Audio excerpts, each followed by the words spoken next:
and he wants to play Claude too. And I remember silence, and he says, "What's the matter?" And I said, "Darryl, it's all wrong. If that spaceship opens up and this character steps off and walks down the ramp," we already had a design of the spaceship based on known facts about space travel, which were limited facts, but, you know, like flying saucers and the physics of levitation in space, getting it off the ground. So that's where we got the design. I said, if the character steps off and it's Spencer Tracy, there's no credibility. There's no suspense about what's going to go on. We know Spencer Tracy's a movie actor, and okay, we'll accept it. Well, anyway, obviously, I talked him out of it.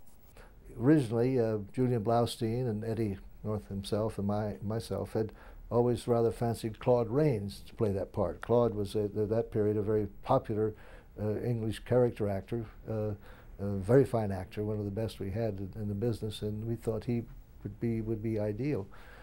Fortunately, as it turned out for us, he was tied up in a play in New York and couldn't get free.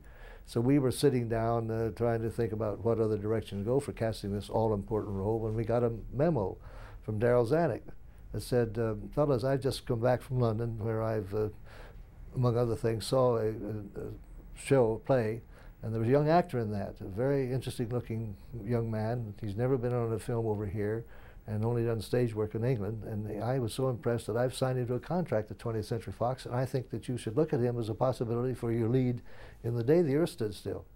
And so we immediately arranged to have this young man come in, and it was Michael Rennie. And he walked in, and the minute we saw him, we said, "Hey, this looks like our man." Far better than Claude Rains would have been, because here was a man who was new to the screen, had never been seen in a picture, so nobody could identify him with some other role or some other part of the film. And he was tall and rather ascetic looking, and not the kind of average run-of-the-mill person. So we thought to ourselves, well, this is the way to go. This is our man. He just fell into our laps almost in that sense. Turned out to be just a stroke for us, I think.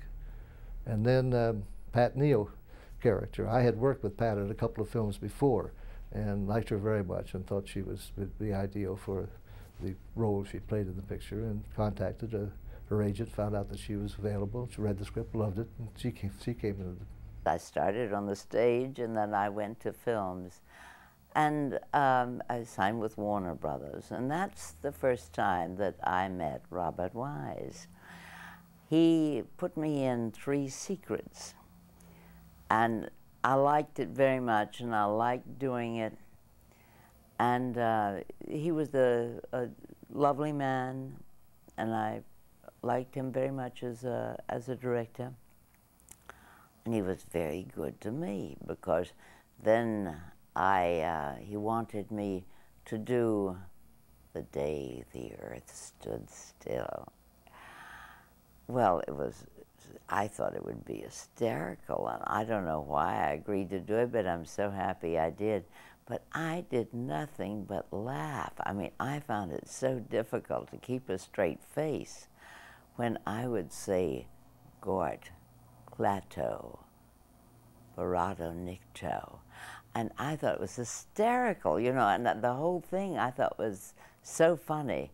And I know that Michael Rennie, who was the lead in our good film, he would say to me, he would say, "Excuse me, do you intend to laugh there?" And I would say, "No, I don't." Robert Wise, he was so good to me because I seldom laughed in a take, but I did sometimes. I thought it was the most hysterical thing I'd read. I mean, really. But it turned out to be just a fabulous film. Hugh Marlowe was a great friend of mine who I'd understudied and voiced the turtle. And Michael Rennie, I liked him very much. He was a good friend of Hugh Marlowe's and K.T. Stevens, and I'd met him quite a lot at their house because I used to visit them a lot, knowing as I met them in Chicago, but they were my great friends in California. And I had met Michael Rennie at their house. And so it was like a big family getting together, all three of us in that film. When I was going with Gary Cooper, which I did once, long time ago, but it was very serious, and the newspapers found out about it and they wouldn't let it lie. Michael Rennie had a brilliant suggestion.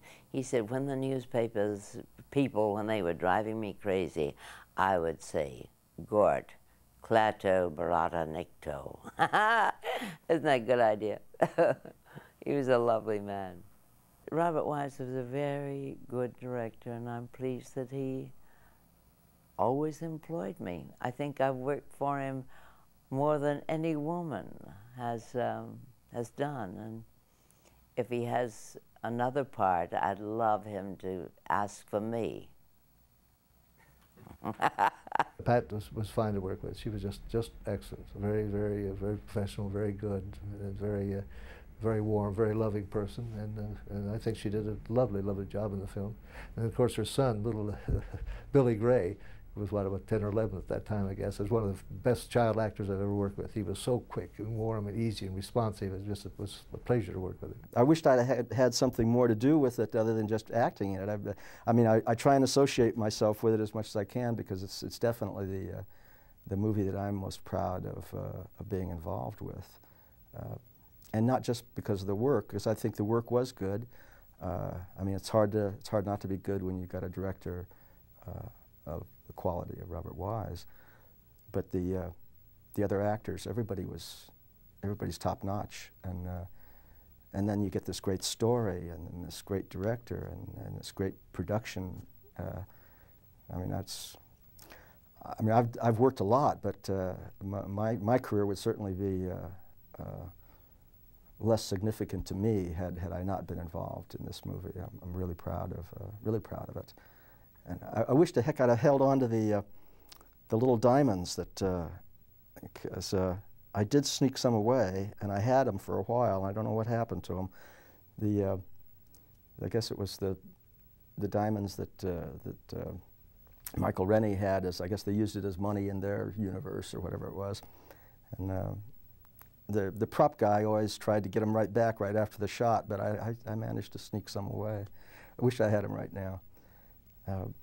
One thing that I do remember is Michael Rennie had a particularly, I don't know if I wouldn't call it intense maybe, but bordering on intense, interest in my mother. He was forever getting her coffee, and they were, I don't know, I can't say what happened, but I have a feeling that there was more there than met the eye, and yes, they were very friendly.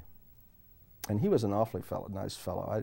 I don't remember anything specific about working with him other than it was just effortless. He's one of these kind of people that has a believability about him. You just kind of buy him right off the bat. You don't second guess him as anything else other than what he purports to be. That's a nice quality to have, and I don't know that I appreciated it as much as I do in retrospect, but he was really great, and I think some of our scenes worked out really well too, because they seemed to roll nicely. Mostly, I just remember working nights out there, and it was cold. Real cold.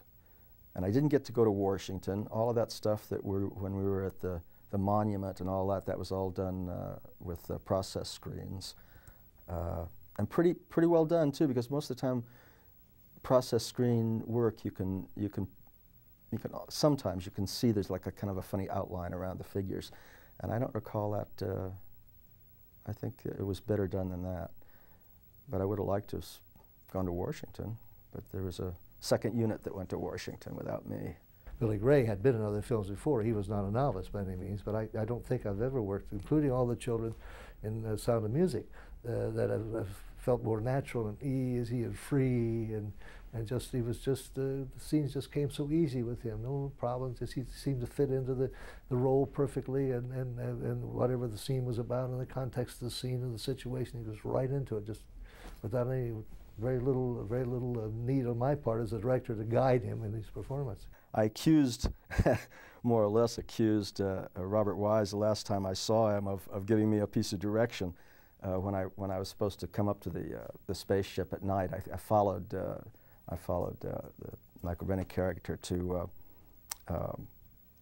this place where the spaceship was, and was watching from behind something, and was supposed to see the monster or robot come out and bump some heads together.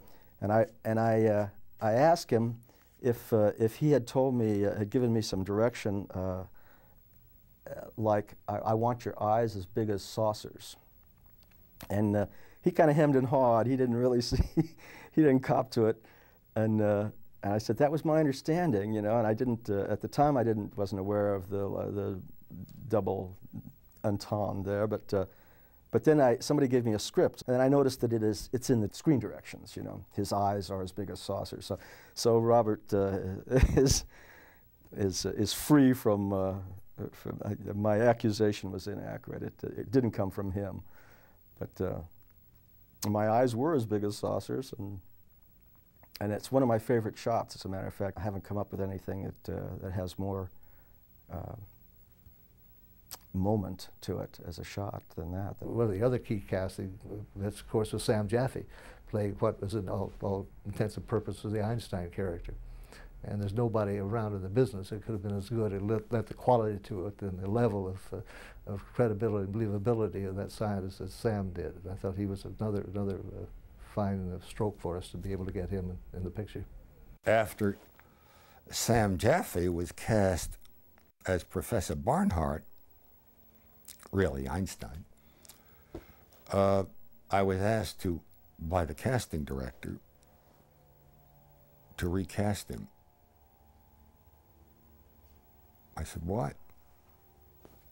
Please. Here's a whole list of people who can play him, you know.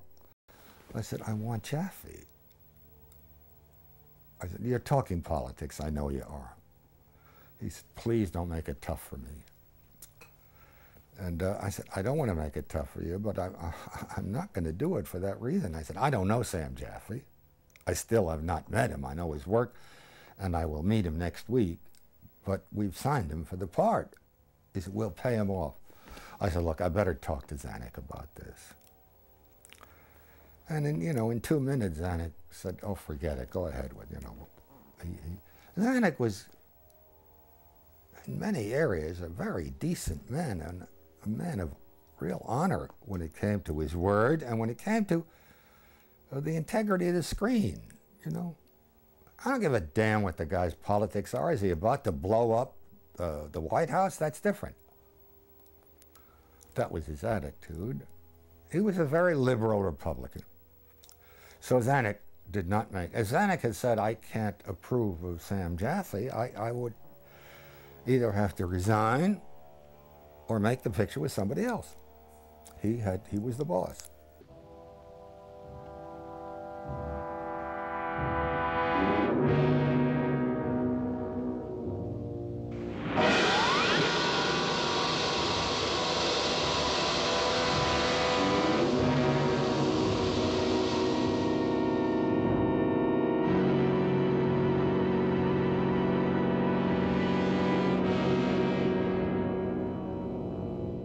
It would be impossibly expensive to create a robot that would be electrically driven to be able to turn left and turn right and so forth.